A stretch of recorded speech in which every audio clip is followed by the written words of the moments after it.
Hello students, welcome to Magnet Brains. मैं Rupali Verma. Magnet brains आपके लिए 100% फ्री एजुकेशन लेकर आता है।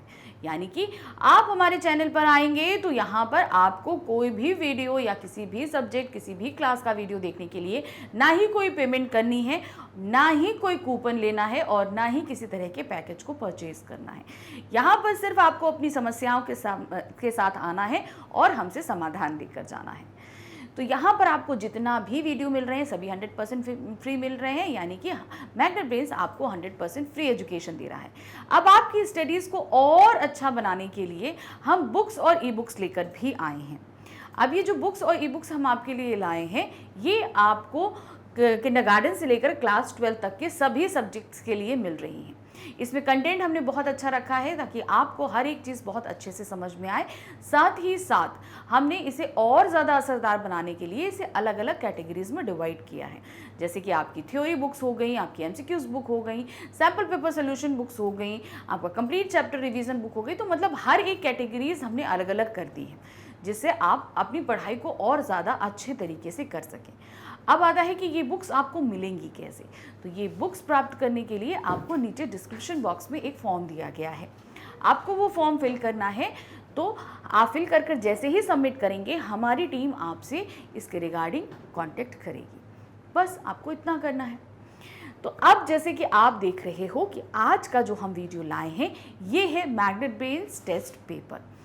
ये टेस्ट पेपर हम आपके लिए लेकर आए हैं कि आपका जब भी टेस्ट या एग्ज़ाम कुछ होता है तो हर एक चैप्टर का हम अलग अलग टेस्ट पेपर लेकर आए हैं। इस टेस्ट पेपर को आप सॉल्व करेंगे तो आपको मतलब आप एक तरीके से आपका रिवीजन हो जाएगा। तो यहाँ पर हर एक चैप्टर का अलग अलग टेस्ट पेपर लाई हूँ। जैसे आप यहाँ देख रहे हैं कि 3rd से लेकर क्लास 12 तक के जितने भी टेस्ट पेपर हैं आपके लिए ऑल सब्जेक्ट मिल रहे हैं और वो भी 100% फ्री है। तो ये हमने आपको बता दिया कि आपको सारे वीडियोस फ्री मिल रहे हैं, प्लस ये टेस्ट पेपर। एग्ज़ाम्स के दौरान इनका प्रैक्टिस करिए और अच्छे से अच्छे अपनी आप तैयारी कर लीजिए। तो आपको आज हम कौन सा लेकर आए हैं, कौन सी क्लास है, कौन सा सब्जेक्ट्स है, फटाफट पता करते हैं। तो आज की जो हमारी क्लास है वो है 10th हिंदी कोर्स ए और बुक है हमारी क्षितिज की। और क्षितिज के हम गद्य खंड से चैप्टर लाए हैं। कौन सा है? एक कहानी यह भी। तो एक कहानी जो यह भी है, ये मनु भंडारी जी के द्वारा लिखी गई है। तो इसमें हमने देखा था कि मनु भंडारी के पिताजी, उनके परिवार के बारे में हमने जाना था और साथ ही उनके जीवन के बारे में भी हमने समझा था। तो सभी कुछ हम जान समझ चुके थे। तो फटाफट इसके प्रश्न भी हम कर लेते हैं। तो यहाँ पर आपके सामने ऑब्जेक्टिव और सब्जेक्टिव दोनों ही तरह के प्रश्न रखे गए हैं। तो ऑब्जेक्टिव प्रश्न जो है वो क्या है, हमारे गद्यांश आधारित है। तो सबसे पहले हम गद्यांश पढ़ेंगे और फिर उस पर आधारित प्रश्नों को देखेंगे। तो पहला गद्यांश हमारे सामने आ रहा है। आज तो मुझे बड़ी शिद्दत के साथ ये महसूस होता है कि अपनी जिंदगी खुद जीने के इस आधुनिक दबाव ने महानगरों के फ्लैट में रहने वालों को हमारे इस परंपरागत पड़ोस कल्चर से विच्छिन्न करके हमें कितना संकुचित, असहाय और असुरक्षित बना दिया है। मेरी कम से कम 1 दर्जन आरंभिक कहानियों के पात्र इसी मोहल्ले के हैं जहां मैंने अपनी किशोरावस्था गुजार अपनी युवावस्था का आरंभ किया था। 1-2 को छोड़कर उनमें से कोई भी पात्र मेरे परिवार का नहीं है। बस इनको देखते सुनते इनके बीच ही मैं बड़ी हुई थी, लेकिन इनकी छाप मेरे मन में कितनी गहरी थी, इस बात का एहसास तो मुझे कहानियां लिखते समय हुआ। इतने वर्षों के अंतराल ने भी उनकी भावभंगिमा, भाषा किसी को धुंधला नहीं किया और बिना किसी विशेष प्रयास के बड़े सहज भाव से वे उतरते चले गए। तो यहाँ पे मनु भंडारी की जो कहानियां रही उसके ज्यादातर कैरेक्टर क्या थे, उनके मोहल्ले के थे। तो आजकल जो है ना, ये पड़ोस कल्चर खत्म है। पड़ोस कल्चर का तात्पर्य यहाँ पर क्या होता है कि हम अपने पड़ोसियों से कुछ ज़्यादा ही इमोशनली अटैच होते हैं। हमारे हर बात की, हर चीज़ जो है हमारे पड़ोसियों के साथ शेयर होती है। लेकिन आज वो चीज़ नहीं। फ्लैट के चक्कर में हम बहुत सारी जगह पे आप तो ये देखोगे कि फ्लैट में बगल में कौन रह रहा है हम ये जानते नहीं हैं। तो यहाँ पर उन्होंने हमको ये सारी चीज़ें बताई हैं कि उनकी कहानियों के पात्र जो हैं उनके मोहल्ले के ही रहे, परिवार के तो एक आदि रहे, ज़्यादा कुछ नहीं रहा। तो अब इस पूरे गद्यांश पे आधारित प्रश्न क्या है? तो पहला प्रश्न है, परंपरागत पड़ोस कल्चर से तात्पर्य क्या है? इसका मतलब होता है जिसमें व्यक्ति अपने तक सीमित रहता है वो, जिसमें व्यक्ति अपने परिवार तक सीमित रहता है, जिसमें व्यक्ति के अपने पड़ोसियों से उदार और घनिष्ठ संबंध होते हैं, जिनमें व्यक्ति को अपने पड़ोसियों से कोई मतलब नहीं होता। तो यहाँ पर परंपरागत पड़ोस कल्चर से तात्पर्य है जिसमें व्यक्ति अपने पड़ोसियों से उदार एवं घनिष्ठ संबंध होते हैं, मतलब हम बहुत ज्यादा अटैच होते हैं अपने जितने भी नेबर्स होते हैं उनके साथ में। क्वेश्चन नंबर 2 है, गद्यांश के अनुसार पड़ोस कल्चर को सबसे अधिक नुकसान किसने पहुंचाया है? किस चीज ने इस पड़ोस कल्चर को नुकसान पहुंचाया है? मनुष्य की स्वार्थ भावना ने, पाश्चात्य सभ्यता और संस्कृति ने, महानगरों की फ्लैट संस्कृति ने, या आधुनिकीकरण की प्रक्रिया ने? तो किसने इसको नुकसान पहुंचाया है? वो है महानगरों की फ्लैट संस्कृति ने। आजकल फ्लैट्स में ये पड़ोस कल्चर हमें देखने को नहीं मिलता है। लेखिका के कहानियों के पात्र प्रायः किस परिवेश से रहे? कौन से परिवेश था? उच्च पूंजीवती वर्ग से, निम्न शोषित वर्ग से, अपनी कल्पना लोक के या उनके मोहल्ले के? तो क्या थे? उनके खुद के मोहल्ले के ही ज्यादातर पात्र रहे हैं उनकी कहानियों के। कहानियां लिखते हुए लेखिका को किसका एहसास हुआ? कहानियां जब लिख रही थी तो लेखिका को किस चीज का एहसास हुआ? किशोरावस्था से जुड़ी हुई यादों का, अपने पड़ोसियों की बातों का, पात्रों के उच्च वर्ग के होने का, या सामाजिक विषमता का? तो कहानियां लिखते समय उन्हें एहसास हुआ किशोरावस्था से जुड़ी हुई कुछ यादों का। जब लिखते तो सारी किशोरावस्था की यादें जो हैं उन्हें उस समय याद आने लगी जब वो कहानियां लिखती थी। अब हम आते हैं अपने नेक्स्ट क्वेश्चन में। फ्लैट संस्कृति का क्या परिणाम हुआ है? अब क्या परिणाम हुआ?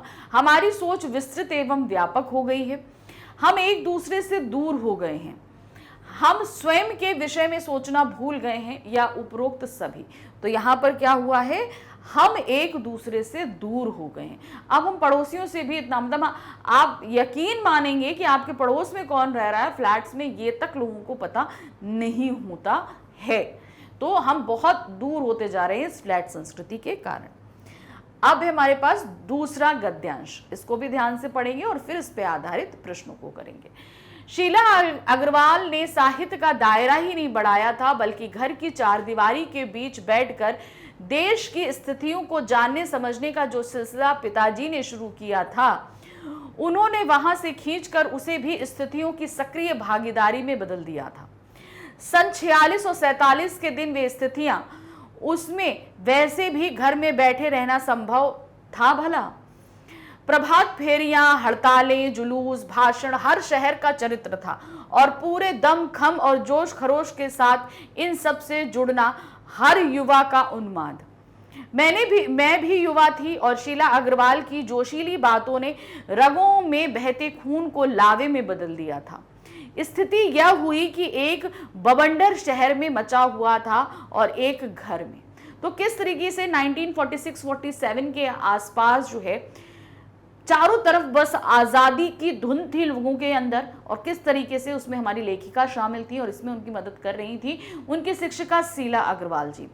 अब इसके बीच जो ये चल रहा था घर में और बाहर, घर बाहर तो इतना बवंडर मचा ही था क्योंकि देश को आज़ाद कराना था, घर में भी बवंडर मचा हुआ था। क्या था भाई?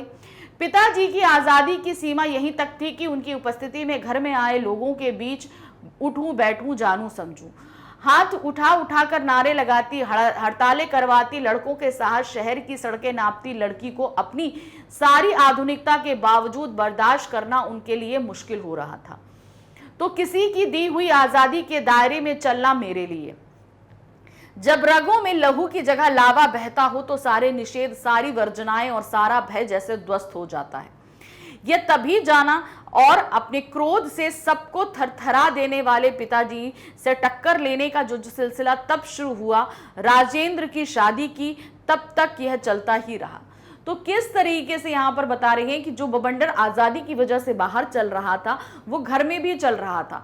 क्यों? क्योंकि पिताजी ने सिर्फ इतनी आज़ादी दी थी कि घर में 4 लोग आए, उनके बीच बैठकर आप बात कर सकते थे, लेकिन आप सड़क पर निकलकर लड़कों के साथ नारेबाजी करिए, हड़ताल कराइए, ये सब की आज़ादी नहीं थी। तो इसके चक्कर में क्या होता था? घर में द्वंद्व होता था, और ये द्वंद्व कब तक चलता रहा? जब तक मनु भंडारी जी ने अपनी मर्जी की शादी राजेंद्र से नहीं कर ली, तब तक उनकी शादी करने में भी ये द्वंद्व तब तक चलता रहा। तो ये बात हमें इन्होंने गद्यांश में बताई। अब इस पे आधारित प्रश्न देखिए क्या है। देश की आजादी के आंदोलन में लेखिका ने क्या क्या कार्य किए थे, क्या क्या किए थे? जुलूस में भाग लिया, भाषण दिया, विद्यालय में छात्राओं से हड़ताल करवाई या उपरोक्त सभी। तो हमारी लेखिका ने तो ये सारे ही कार्य किए, तो हम क्या लिखेंगे? लिखिए सारे ही कार्य, यानी कि उपरोक्त सभी ही कार्य उनके द्वारा संपन्न किए गए देश की आजादी के लिए। लेखिका के घर में कौन सा बवंडर मचा था? किस प्रकार का बवंडर था? लेखिका तथा उनके पिता के मध्य टकराव होना, लेखिका के परिवार का उनके विरुद्ध होना, लेखिका के घर में खाने के लाले पड़ना, आर्थिक तंगी का बहुत अधिक बढ़ जाना। तो कैसा बवंडर था? वो था लेखिका और उनके पिता के बीच टकराव होना, मतलब वहां विचारों का मतभेद था, जिसको लेकर बहुत ज्यादा कहा सुनी और द्वंद्व होता ही रहता था। गद्यांश के अनुसार लेखिका के पिता उससे क्या चाहते थे? वो क्या चीज चाहते थे? लेखिका उनकी उपस्थिति में घर आए लोगों के बीच उठे बैठे, लेखिका घर की चार दीवारी तक ही सीमित रहे, देश में घट रही स्थितियों से अनजान बनी रहे, लड़कों से अधिक बातचीत ना करे। तो पिताजी क्या चाहते थे? वो उनके अनुसार पिताजी चाहते थे लेखिका उनकी उपस्थिति में घर में आए लोगों के बीच उठे बैठे, यानी कि सिर्फ उन्हीं के उपस्थिति में जितने लोग आ रहे हैं बस उठे बैठे, इसलिए बाहर जो कार्य करती थी वो उनको पसंद नहीं थे। लेखिका के जीवन में शीला अग्रवाल का क्या योगदान रहा? शीला अग्रवाल जी का क्या योगदान था? लेखन के प्रति लेखिका की रुचि पैदा करना, अच्छे साहित्य की परख उनके माध्यम से हुई, देश की आजादी के आंदोलन में सक्रिय भाग लिया, या उपरोक्त सभी। तो हम यहाँ देखेंगे शीला अग्रवाल जी ने ये सारे ही कार्य करवाए हैं, तो यहाँ पर हम लिखेंगे उपरोक्त सभी। रगों में खून की जगह लावा बहने से क्या तात्पर्य है? क्या मतलब होता है? अत्यधिक जोश एवं उत्साह होना, उग्रवादी विचारधारा का होना, संवेदनशील बने रहना, विरोधी स्वभाव का होना। तो सही क्या है यहाँ पर? अत्यधिक जोश एवं उत्साह बना रहना। तो यहां तक तो हमारे सब्जेक्टिव क्वेश्चन ऑब्जेक्टिव क्वेश्चन थे। अब हमारे पास आएंगे सब्जेक्टिव, यानी कि वर्णनात्मक प्रश्न। यहां पर हमें डिटेल में आंसर देना है। आपको जो देखना है कि आपने जो आंसर दिए हैं वो पूछे गए प्रश्न के हिसाब से उत्तर होना चाहिए। जो प्रश्न पूछा गया है वो आंसर हमें जरूर देना है, लिखने के तरीकों में फर्क हो सकता है।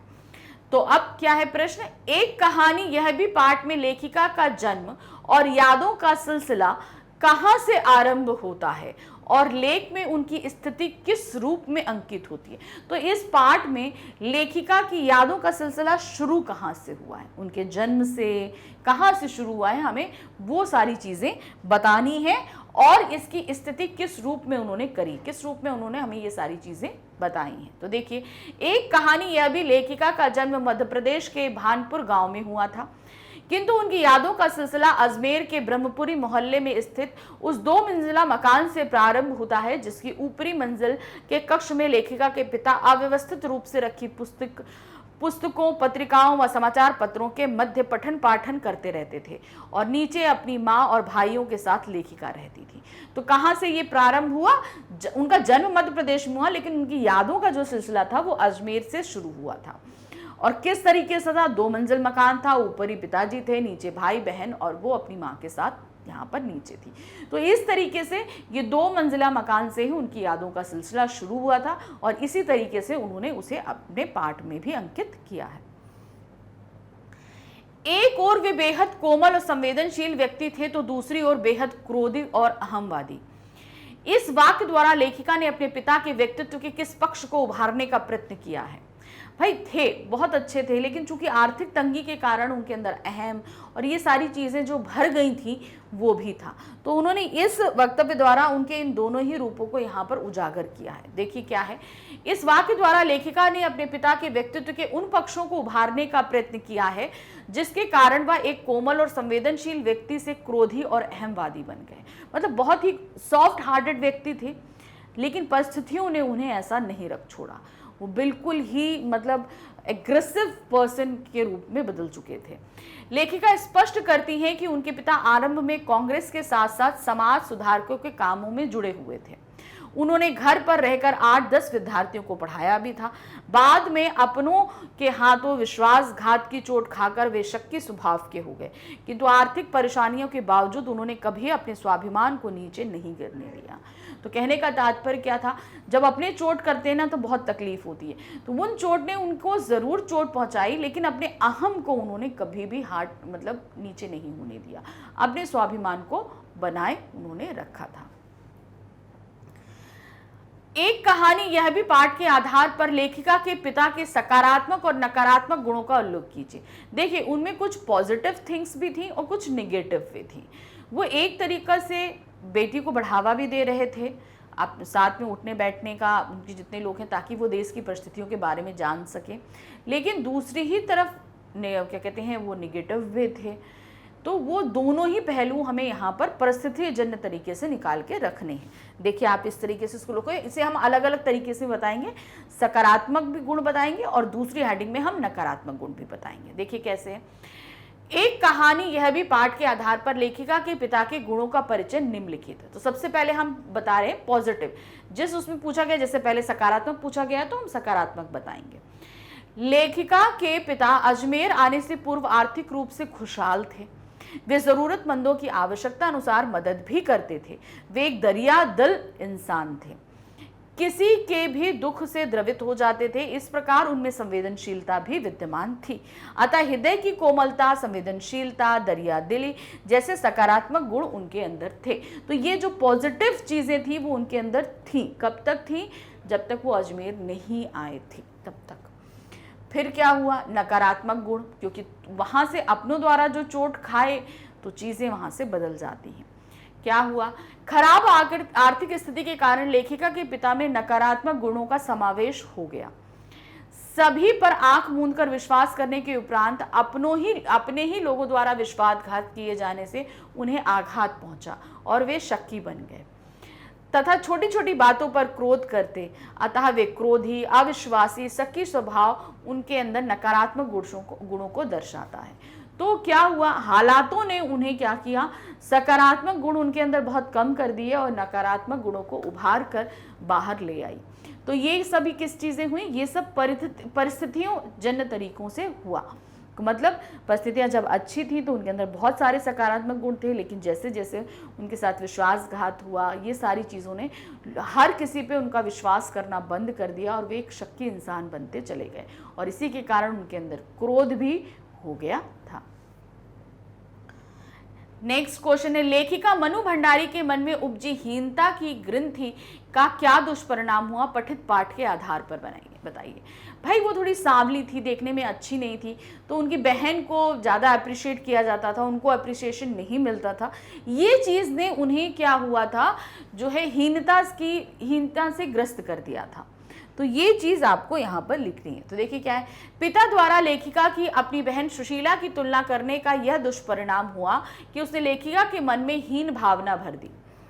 प्रतिष्ठा, सम्मान और नाम पाने के बाद भी उस हीन भावना ने उनका पीछा नहीं छोड़ा। तो मतलब वो एक अच्छी लेखिका बन गई, सब कुछ हो गया, लेकिन वो जो हीनता की भावना थी, क्योंकि पिताजी उनकी बहन के साथ उनको कंपेयर करते थे, तो वो जो कॉम्प्लेक्स आया था वो हमेशा उनके साथ बना ही रहा।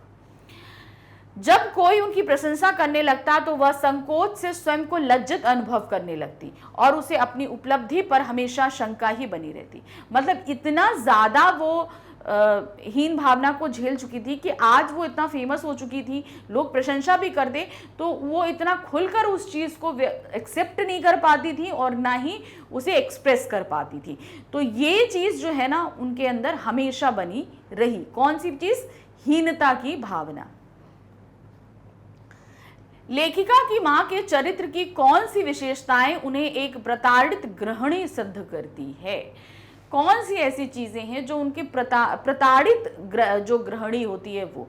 पिताजी उनने कभी उनके ऊपर ध्यान नहीं दिया और ना ही उन्होंने कभी अपने मन की भावनाओं को, अपनी इच्छाओं को उनके सामने जाहिर किया। तो अब एक तो ये विशेषता है क्योंकि आर्थिक तंगी ऐसी थी तो इस वजह से वो सारी चीज़ें व्यक्त नहीं कर सकती थी और यही उनको क्या करती गई, प्रताड़ित गृहिणी बनाती गई। लेखिका की मां अपने पति के दुर्व्यवहार एवं विभिन्न कारणों से उपजे क्रोध को अपना प्राप्य या बच्चों की हर उचित अनुचित फरमाइश को, जिद को अपना फर्ज समझकर बड़े सहज भाव से स्वीकार कर लेती। अब पति क्रोधी हो चुके थे, या तो किसी वजह से हो, बस वो वाइफ को अपनी गुस्सा करते थे तो वो चुपचाप अपना सहन कर लेती थी, कुछ भी नहीं करती थी। तो ये सहनशीलता की जो विशेषता थी ये उनको प्रताड़ित बनाती थी। अब बच्चों की जो फरमाइश होती थी उसको पूरा करने में ही वो लग जाती थी, और इसमें क्या होता था, उनकी अपनी फरमाइश कहीं ना कहीं, उनकी इच्छा कहीं ना कहीं दब के रह जाती थी। उन्होंने जिंदगी भर अपने लिए कुछ नहीं चाहा, कुछ नहीं मांगा, बल्कि अपने पति और बच्चों की खुशियों को ही अपने जीवन का उद्देश्य बना लिया था। उनका त्याग, धैर्य, सहिष्णुता तथा सहनशीलता उनकी विवशता और मजबूरी के प्रतीक हैं। लेखिका की मां की उपरोक्त चारित्रिक विशेषताएं उन्हें एक प्रताड़ित गृहिणी सिद्ध करती। तो सहनशीलता और चीजें जो हैं, ये विशेषताएं जो हैं, वो कहीं ना कहीं उनको प्रताड़ित कर रही थी। ये चीज शायद वो भी नहीं समझ पाई थी लेखिका। लेकिन उनकी गतिविधियों का दायरा घर के बाहर ही अधिक रहता था और हमारी सीमा थी घर। इस वाक्य द्वारा लेखिका ने किस ओर संकेत किया है, किनकी गतिविधियां घर के दायरे के बाहर रहती थी और किनका दायरा घर के अंदर रहता था, ये इन्होंने किस ओर संकेत किया है। तो ये सारा चीज उन्होंने जो है, जो बोलते हैं लड़के और लड़कियों के बीच जो भेदभाव का जो भाव रहता है उस चीज पर, कि लड़के जो है बाहर जाकर सब कर सकते हैं, लड़कियां घर के अंदर ही रहेंगी, वो चीजें।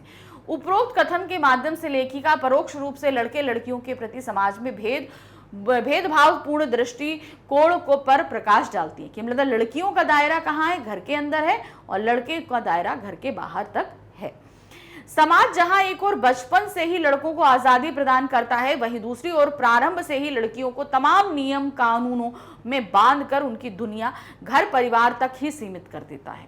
तो ये जो उन्होंने इस वक्तव्य द्वारा उन्होंने बताने की क्या कोशिश करी है, वो जो लड़के और लड़कियों के बीच जो भेदभाव रहता है उसे व्यक्त करने की कोशिश करी है। यहाँ पर अपनी जिंदगी स्वयं जीने के आधुनिक दबाव का क्या परिणाम हुआ, एक कहानी यह भी पाठ के आधार पर बताइए। क्या चीज है, अपनी जिंदगी स्वयं जीने के आधुनिक दबाव का परिणाम क्या हुआ, मतलब हम अपनी मर्जी से जिए। आजकल लोग हो गया ना कि हम अपनी मर्जी के हिसाब से काम करेंगे, लोग बड़े क्या कह रहे हैं, हमें मिलजुल के रहना है, ये सारे जो नियम हैं, ये सारी चीजें नहीं मानते। तो ये कहानी के आधार पर हमें इसके बारे में बताना है। अपनी जिंदगी स्वयं जीने के आधुनिक दबाव का यह परिणाम हुआ कि आज मनुष्य पहले की तरह स्वभाव से खुला हुआ ना होकर संकुचित हो गया। मतलब हम क्या हो गए हैं, हम अपने अंदर ही सीमित हो गए, अपने बारे में ही सोच रहे हैं, अपनी चीजें कर रहे हैं। हम बाहर समाज, अपने परिवार, इन सब चीजों से कोई हमें मतलब नहीं रह गया। कई बार इसी कारण वह असहाय और असुरक्षित दिखाई देने लगता है, क्योंकि वह अपने पड़ोसियों से अधिक खुलना नहीं चाहता। अब देखिए क्या होता है, हम समाज में रहते हैं तो जाहिर सी बात है, हम समाज में जब रहते हैं तो हम अकेले कट के नहीं रह सकते। सबसे पहले हमारे पास कौन होते हैं, हमारे पड़ोसी, हमारे घर वाले। तो जाहिर सी बात है, हमें उनके साथ खुलना है, मिलना है, जुलना है। और अगर हम इन सब नहीं करेंगे तो हम क्या हो जाएंगे, बिल्कुल अलग थलग समाज से पड़ जाएंगे। तो इसका यही परिणाम होगा, हमें हमेशा मिलजुल कर ही रहना चाहिए। लेखिका की 1 दर्जन आरंभिक कहानियों के पात्र उनके मोहल्ले की क्यों थे, क्योंकि वो अपने मोहल्ले से बहुत ही घनिष्ठ ये इवन पिताजी की डांट खाने से बचने के लिए भी क्या होता था, वो पूरा दिन जाके अपने पड़ोसियों के घरों में जाकर बैठ जाया करती थी। ये चीज़ उन्होंने बताई है ना अपने पार्ट में। तो मतलब वो अपने जो पड़ोसी हैं उनसे बहुत ज़्यादा अटैच थी। तो जाहिर से अब बात है, उनके दिमाग में, उनके परवरिश में बहुत हद तक हाथ उनके पड़ोसियों का रहा। तो जब उन्होंने बड़े होकर वो कहानियों को लिखना शुरू किया तो वो सारे ही कैरेक्टर कहीं ना कहीं उनके आसपास छाए हुए थे, जो उन्होंने अपनी कहानियों में उतार दिए। व्यक्ति अपने बचपन की स्मृतियों को आसानी से भुला नहीं पाता, उसे बचपन की एक एक घटना जीवन भर याद आती रहती है। लेखिका के साथ भी यही हुआ। वह अपने बचपन में जिनके साथ रही उनसे इतना अधिक प्रभावित हुई कि उनकी कम से कम 1 दर्जन आरंभिक कहानियों के पात्र उसी मोहल्ले के हैं जहां लेखिका कभी रहती थीं, और उन्होंने अपनी किशोरावस्था गुजार अपनी युवावस्था का आरंभ किया था।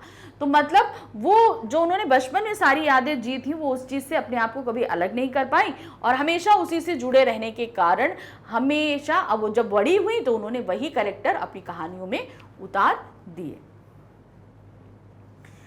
वे तो आग लगाकर चले गए और पिताजी दिन भर भभकते रहे। लेखिका ने इस वाक्य द्वारा किस आग की बात की है? एक्चुअली जो है ना, उनके एक फ्रेंड आए थे, उन्होंने लेखिका को सड़क पर नारेबाजी करते और जुलूस में भाग लेते बात को देख लिया और ये आकर उन्होंने पिताजी को बता दिया और नतीजा क्या हुआ, पिताजी भड़क उठे। तो ये पूरा वाला जो पूरा वक्तव्य हमने पाठ में पढ़ा है ना, वो बात आपको यहाँ पर लिखनी है। क्या हुआ? आज़ाद हिंद फौज के मुकदमे के सिलसिले में की गई हड़ताल के दौरान अजमेर के मुख्य बाजार के चौराहे पर लेखिका ने भाषण दिया। लेखिका के पिताजी ने यही शिकायत करते हुए उनके एक मित्र ने कहा कि मनु की मत मारी गई है, वह लड़कों के साथ हड़ताल करवाती है और हुड़दंग मचाती फिर रही है जो उसे शोभा नहीं देता। अपने मित्र की इसी बात को सुनकर लेखिका के पिता आग बबूला हो गए और इसी संदर्भ में लेखिका ने लिखा कि वे तो आग लगाकर चले गए और पिताजी दिन भर भभकते रहे। तो किस तरीके से उनके पिताजी ने उनके पिताजी के मित्र ने पिताजी को सारी बात बताई और इससे पिताजी बहुत ज्यादा क्रोधित हो गए थे। लेखिका मनु भंडारी के व्यक्तित्व को बनाने और बिगाड़ने में उनके पिता की क्या भूमिका रही, पाठ के आधार पर लिखिए। अब हमें पाठ के आधार पर बताना है कि पिताजी की भूमिका क्या रही, बनाई उन्होंने कि बिगाड़ी। बहुत हद तक हम ये देखेंगे कि उन्होंने बनाने की कोशिश करी उनके व्यक्तित्व को। तो यहाँ पर देखिए किस तरीके से हमने दिया, इनको पॉइंट वाइज हमने यहाँ पर डिस्क्राइब किया है। लेखिका के व्यक्तित्व को बनाने बिगाड़ने में उनके पिता के अत्यंत महत्वपूर्ण भूमिका रही, बहुत ज़्यादा उन्होंने किया है। क्यों? क्योंकि माना की शक्ति थी, सब कुछ था, लेकिन बहुत कुछ उन्होंने अपने पिताजी से सीखा। क्या है? लेखिका के व्यक्तित्व को बनाने में पिताजी की भूमिका। पहला पॉइंट है, लेखिका को घर गृहस्थी के कार्यों से दूर रख उनकी प्रतिभा व क्षमता को निखारने का अवसर दिया। उन्होंने ये नहीं कहा कि तुम घर गृहस्थी पे ध्यान दो, उन्होंने बाहर निकला, बाहर के राजनीतिक कार्यों में, सब चीज़ों में उन्होंने भाग लेने का मतलब आप जानिए समझिए ये सारी चीज़ों के लिए प्रोत्साहित किया। घर में होने वाले राजनीतिक पार्टियों के जमावड़े और बहसों के माध्यम से देश की राजनीतिक परिदृश्य को परिचित कराया। इवन देश घर के अंदर भी जो जमावड़े लगते थे राजनीति से संबंधित, उसमें ये बोलते थे पिताजी कि आओ यहाँ पर बैठो और हर चीज़ को जानो और समझो कि क्या हमारे देश में आजकल राजनीतिक रूप में घटित हो रहा है। उन्होंने लेखिका को देश समाज में सक्रिय भागीदारी करने से कभी नहीं रोका। मतलब आप सक्रिय रहो, ऐसा करने से नहीं रोका उन्होंने। अब क्या है, बिगाड़ने में पिताजी की भूमिका क्या रही, देखिए। बचपन में हर बात पर लेखिका को उसकी बड़ी बहन से तुलना ने लेखिका के मन में हीन भावना भरती। जो कंपेयर करते थे वो बड़ी बहन से, इसकी वजह से उनके अंदर क्या हो गया, एक हीन भावना बैठ गई। जब वो इतनी अच्छी अच्छी कहानियां लिखने लगी, फेमस हो गई, तब भी वो हीन भावना उनके अंदर से नहीं गई। पिताजी के अंतर विरोधी आदर्शों के कारण ही लेखिका में विद्रोही प्रवृत्ति का जन्म हुआ। अब पिताजी का जो बिहेवियर था उसके कारण ही लेखिका भी बहुत विद्रोही बन गई थी। मतलब अगर आप मना कर रहे हो ये चीज़ तो नहीं, अब उनकी मर्जी है तो वो करेंगी। तो ये होता है ना कि बड़ों को देखकर बहुत सारी चीज़ें बच्चे सीखते हैं, तो ये चीज़ें उन्होंने अपने पिताजी से सीखी।